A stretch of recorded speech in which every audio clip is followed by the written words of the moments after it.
ನಮಸ್ಕಾರ ಸ್ನೇಹಿತರೆ, ವಿಕ್ರಾಂತ್ ಕುಕಿಂಗ್ ಚಾನಲ್ಗೆ ಸ್ವಾಗತ. ಇವತ್ತು ನಾವು ಈಸಿಯಾಗಿ ಸಿಂಪಲ್ ಆಗಿ ಈವ್ನಿಂಗ್ ಸ್ನ್ಯಾಕ್ಸ್ಗೆ ಸಬ್ಬಸಿಗೆ ಸೊಪ್ಪಿಂದ ವಡೆನ ಹೇಗೆ ಮಾಡೋದಂತ ನೋಡ್ಕೊಳ್ಳೋಣ. ಅದಕ್ಕಿಂತ ಮೊದಲು ಯಾರೆಲ್ಲ ನನ್ನ ಚಾನಲ್ನ ಸಬ್ಸ್ಕ್ರೈಬ್ ಮಾಡ್ಕೊಂಡಿಲ್ಲ ಪ್ಲೀಸ್ ಸಬ್ಸ್ಕ್ರೈಬ್ ಮಾಡ್ಕೊಳ್ಳಿ. ಹಾಗೆ ಲೈಕ್ ಶೇರ್ ಕಮೆಂಟ್ ಮಾಡಿ ಸಪೋರ್ಟ್ ಮಾಡ್ತಾ ಇರಿ. ಇವಾಗ ರೆಸಿಪಿ ಸ್ಟಾರ್ಟ್ ಮಾಡೋಣ. ಮೊದಲಿಗೆ ನಾನಿಲ್ಲಿ ಕಡಲೆಬೇಳೆಯನ್ನು ನೆನೆಸಿ ಇಟ್ಕೊಂಡಿದ್ದೀನಿ. ಒಂದು 3 ಗಂಟೆ ನೆನೆಸಿದ್ರೆ ಸಾಕು. ಅದನ್ನು ಇವಾಗ ಮಿಕ್ಸಿ ಜಾರಿಗೆ ಹಾಕೊಳ್ತಾ ಇದ್ದೀನಿ. ಅದರ ಜೊತೆಗೆ ಏನೇನು ಹಾಕೊಳ್ಬೇಕಂತ ನೋಡ್ಕೊಳ್ಳೋಣ. ನಾನಿಲ್ಲಿ ಒಂದು 4 ಹಸಿಮೆಣಸಿನ್ಕಾಯನ್ನು ಒಂದರಲ್ಲಿ 2 ಭಾಗವನ್ನಾಗಿ ಮಾಡಿ ಹಾಕೊಳ್ತಾ ಇದ್ದೀನಿ. ಹಾಗೆ ಒಂದು ಸ್ವಲ್ಪ ಕೊತ್ತಂಬರಿ ಸೊಪ್ಪನ್ನು ವಾಶ್ ಮಾಡಿ ಅದನ್ನು ಕೂಡ ಹಾಕೊಳ್ತಾ ಇದ್ದೀನಿ. ನಂತರ ಒಂದು ಅರ್ಧ ಚಮಚದಷ್ಟು ಜೀರಿಗೆಯನ್ನು ಹಾಕೊಳ್ತಾ ಇದ್ದೀನಿ. ಹಾಗೆ ಒಂದು ಅರ್ಧ ಇಂಚಿನಷ್ಟು ಅಲ್ಲವನ್ನು ಚಿಕ್ಕ ಚಿಕ್ಕದಾಗಿ ಕಟ್ ಮಾಡಿಕೊಂಡು ಹಾಕೊಳ್ತಾ ಇದ್ದೀನಿ. ಇವಾಗ ಇದನ್ನು ನಾವು ತರಿಯಾಗಿ ರುಬ್ಬಬೇಕು, ಪೂರ್ತಿ ಪೇಸ್ಟ್ ಮಾಡೋದು ಬೇಡ.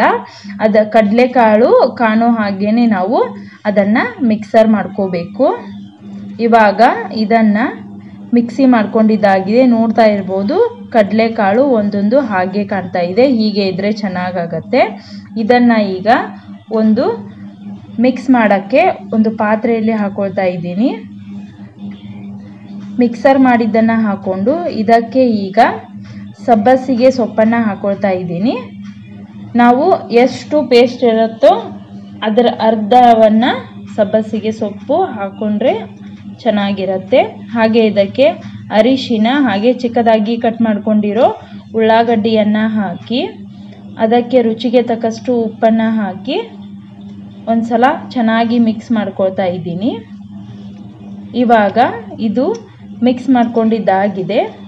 ನಾನಿದಕ್ಕೆ ಒಂದು ಸ್ವಲ್ಪ ಕೈಗೆ ಎಣ್ಣೆಯನ್ನು ಹಚ್ಕೊಂಡು ಅದನ್ನು ಚಪ್ಪಟೆ ಆಕಾರವನ್ನಾಗಿ ಮಾಡಿ ಹೀಗೆ ಮಾಡಿಕೊಂಡು ಇಟ್ಕೊಳ್ತಾ ಇದ್ದೀನಿ.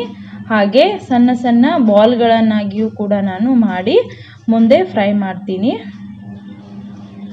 ಇವಾಗ ಇದನ್ನು ಮೀಡಿಯಮ್ ಫ್ಲೇಮ್ನಲ್ಲಿ ಚೆನ್ನಾಗಿ ಕಾದಿರೋ ಎಣ್ಣೆಯಲ್ಲಿ ಹಾಕಿ ಎರಡೂ ಕಡೆ ಒಂದು ಚೆನ್ನಾಗಿ ಕಲರ್ ಬರೋವರೆಗೂ ಮೀಡಿಯಮ್ ಫ್ಲೇಮ್ನಲ್ಲೇ ಇಟ್ಟು ಫ್ರೈ ಮಾಡ್ಕೋಬೇಕು.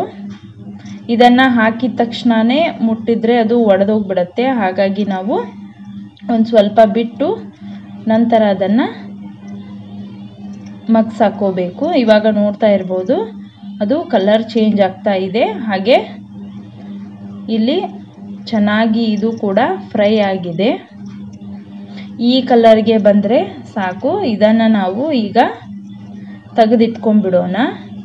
ಹೀಗೆ ನಾನಿಲ್ಲಿ ಸಣ್ಣ ಸಣ್ಣ ಬಾಲ್ ಶೇಪ್ನಲ್ಲೂ ಮಾಡಿ ಇಟ್ಕೊಂಡಿದ್ದೆ. ಅದನ್ನು ಕೂಡ ಇವಾಗ ಹಾಕ್ಕೊಂಡು ಫ್ರೈ ಮಾಡ್ಕೊಳ್ತಾ ಇದ್ದೀನಿ. ಇಲ್ಲಿ ನಿಮಗೆ ಯಾವ ಶೇಪ್ ಬೇಕೋ ಆ ಶೇಪಲ್ಲಿ ನೀವು ಮಾಡ್ಕೊಳ್ಬೋದು. ಇದು ತುಂಬ ರುಚಿಯಾಗಿರುತ್ತೆ. ಹಾಗೆ ಮಾಡೋಕ್ಕೂ ಈಸಿ, ಬಿಗಿನರ್ಸ್ ಕೂಡ ಈಸಿಯಾಗಿ ಮಾಡ್ಕೋಬಹುದು. ಇವಾಗ ಇದು ಕೂಡ ಚೆನ್ನಾಗಿ ಕಲರ್ ಬಂದಿದೆ. ಇದನ್ನು ಕೂಡ ನಾನು ತೆಗೆದಿಟ್ಕೊಳ್ತಾ ಇದ್ದೀನಿ.